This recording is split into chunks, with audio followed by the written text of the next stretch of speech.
Hello guys, ಎಲ್ರಿಗೂ ನಮಸ್ಕಾರ. Welcome back to my YouTube channel. ನಾನಿವಾಗ ಹೊಳಲ್ಕೆರೆನಲ್ಲಿದ್ದೀನಿ. ಅಂದರೆ ಚಿತ್ರದುರ್ಗ ಡಿಸ್ಟಿಕ್ ಬಂದೆ. ನಿನ್ನೆ ಹೊಸದುರ್ಗದಿಂದ ಇವತ್ತು ಹೊಳಲ್ಕೆರೆನಲ್ಲಿದ್ದೀನಿ. ಹೊಳಲ್ಕೆರೆನಲ್ಲಿ ನೋಡುವಂಥದ್ದು ಏನಿದೆ ಅಂದರೆ ಒಂದು ಫೇಮಸ್ ಟೆಂಪಲ್ ಇದೆ, ಅಂದರೆ ವಿಘ್ನೇಶ್ವರ ಟೆಂಪಲ್ ಇದೆ. ಅದನ್ನು ನೋಡಿಕೊಂಡು ಅಲ್ಲಿಂದ ಚಿತ್ರದುರ್ಗ ಕಡೆ ಹೋಗೋಣ. ಸೊ ಹೊಳಲ್ಕೆರೆನಲ್ಲಿ ನೋಡುವಂಥ ಪ್ಲೇಸ್ ಅಂಥದ್ದು ಏನೂ ಇಲ್ಲ, ಅದೇ ಒಂದು ಟೆಂಪಲ್ ಇದೆ, ಅದು ಬಿಟ್ಟರೆ ಇನ್ನೇನು ಇಲ್ಲ. ಈ ಹೊಳಲ್ಕೆರೆ ಸಿಟಿ ಒಳಗಡೆ ಬಂದ ತಕ್ಷಣ ಒಂದು ಚಿಕ್ಕ ಪ್ಲೇಸ್ ಇದೆ. ಅಂದರೆ ಇಲ್ಲೊಂದು ಕೆರೆ ಇದೆ, ಕೆರೆ ಮೇಲ್ಗಡೆ ಒಂದು ಶಿವನ ಸ್ಟ್ಯಾಚು ಮಾಡಿದ್ದಾರೆ. ಅಲ್ಲಿಗೆ ಹೋಗಿ ಬರೋಣ ಅಂತೇಳಿ. ಅಂದರೆ ಲಾಸ್ಟ್ ಟೈಮ್ ಬಂದಾಗ ಇದೇನು ಇರಲಿಲ್ಲ, ಇವಾಗಷ್ಟೇ ಮಾಡಿದ್ದಾರೆ. ಸೊ ಇದೇ ಸ್ಟ್ಯಾಚು ನಾವು ಕೇರಳದಲ್ಲಿ ನೋಡ್ಬೋದು. ನೋಡಿ, ಎಲ್ಲ ಕೆರೆ ಇದೆ, ಒಂದು ಚಿಕ್ಕ ಕೆರೆ ಇದೆ. ಕೆರೆನಲ್ಲೇ ಒಂದು ಸ್ವಲ್ಪ ಕೆಳಗಡೆ ಪಿಲ್ಲರೆಲ್ಲ ಹಾಕಿಬಿಟ್ಟು ಹೊಳಲ್ಕೆರೆ ಒಂದು ಸ್ವಲ್ಪ ಹೆಸರು ಉಳಿಸ್ಕೊಳ್ಳೋದಕ್ಕೆ ಇದೊಂದು ಸ್ಟ್ಯಾಚು ಮಾಡಿದ್ದಾರೆ. ಹೆಂಗೆ ಕಾಣ್ತಾ ಇದೆ ನೋಡಿ ಇದು. ಆ ಕಡೆ ಸನ್ರೈಸ್ ಆಗ್ತಾ ಇದೆ. ಶಿವ ಇದ್ದಾರೆ ನೋಡಿ ಇಲ್ಲಿ.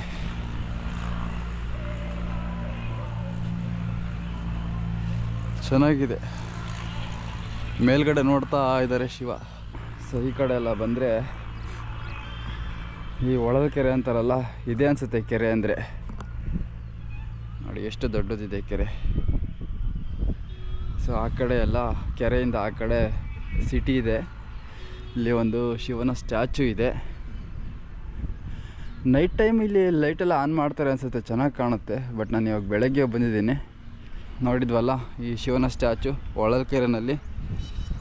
ಇದು ಬಿಟ್ಟರೆ ಇನ್ನು ಬೇರೆ ಗಣಪತಿ ಟೆಂಪಲ್ ಇದೆ, ಅಲ್ಲಿಗೆ ಹೋಗೋಣ ಬನ್ನಿ. ಇಲ್ಲಿಂದ ನಾವು ರೈಟ್ ತಗೊಂಡ್ರೆ ಚಿತ್ರದುರ್ಗ, ಸ್ಟ್ರೈಟ್ ಹೋದರೆ ನಾನು ಹೇಳಿದ್ದಲ್ಲ ಗಣಪತಿ ಟೆಂಪಲ್ ಹತ್ರ ಹೋಗಬೇಕು.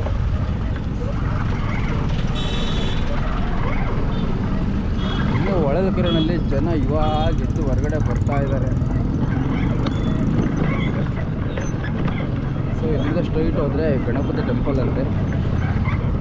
ಆಗ ಸಂಜೆ ಒಳಗಡೆ ಹೋಗ್ತಾ ಇದ್ದೀನಿ.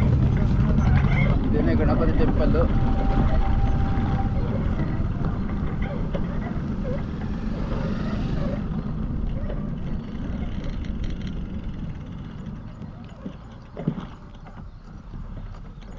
ನೋಡ್ತಾ ಇದ್ದೀರಲ್ಲ, ಇದು ಗಣಪತಿ ಟೆಂಪಲ್ಲು.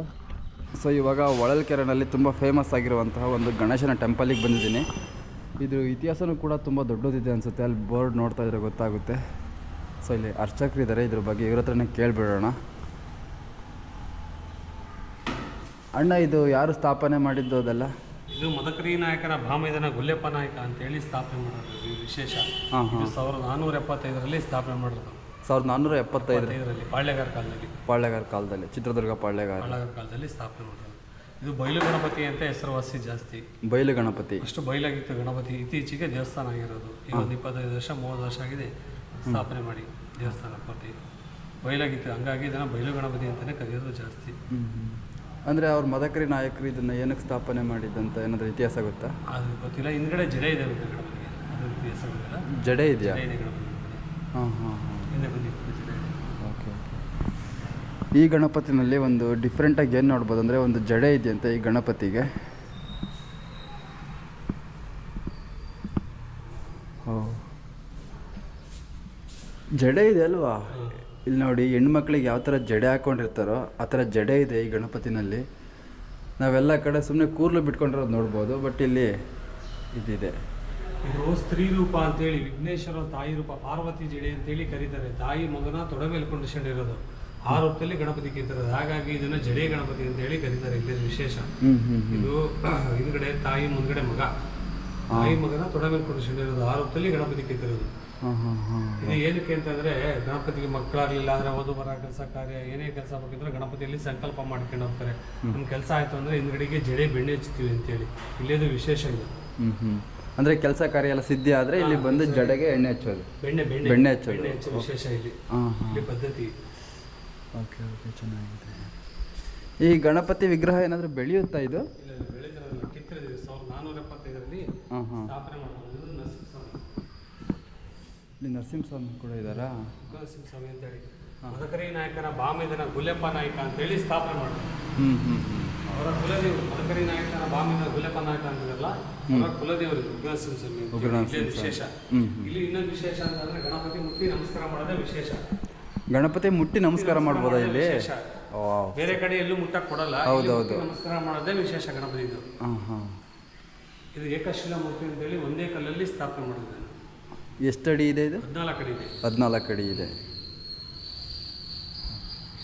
ಪ್ರತಿಯೊಂದು ಕೆಲಸ ಕಾರ್ಯಗಳು ಪ್ರತಿ ಕೆಲಸಕ್ಕೆ ಏನೇ ಮಾಡ್ಕೊಂಡು ಹೋಗ್ಬೇಕಂದ್ರೆ ಗಣಪತಿಯಲ್ಲಿ ಸಂಕಲ್ಪ ಮಾಡ್ಕೊಂಡು ಹೋಗ್ತಾರೆ. ಓದು ಬರ ಕೆಲಸ ಕಾರ್ಯ ಮಕ್ಕಳಾಗಲಿಲ್ಲ ಅಂದರೆ ಮದುವೆ ಸೆಟ್ ಆಗ್ತಿಲ್ಲ ಅಂತಂದರೆ ಪ್ರತಿಯೊಂದಕ್ಕೂ ಸಂಕಲ್ಪ ಮಾಡ್ಕೊಂಡು ಹೋಗ್ತಾರೆ. ಅದು ಕೆಲಸ ಆದಮೇಲೆ ಅದಕ್ಕೆ ಬಂದು ಒಪ್ಪಿಸ್ತಾರೆ. ಇಲ್ಲಿ ವಿಶೇಷ ಇದೆ. ಇವಾಗ ಗಣಪತಿ ಪಾದ ಮುಟ್ಟೋದಕ್ಕೆ ಹೋಗೋಣ.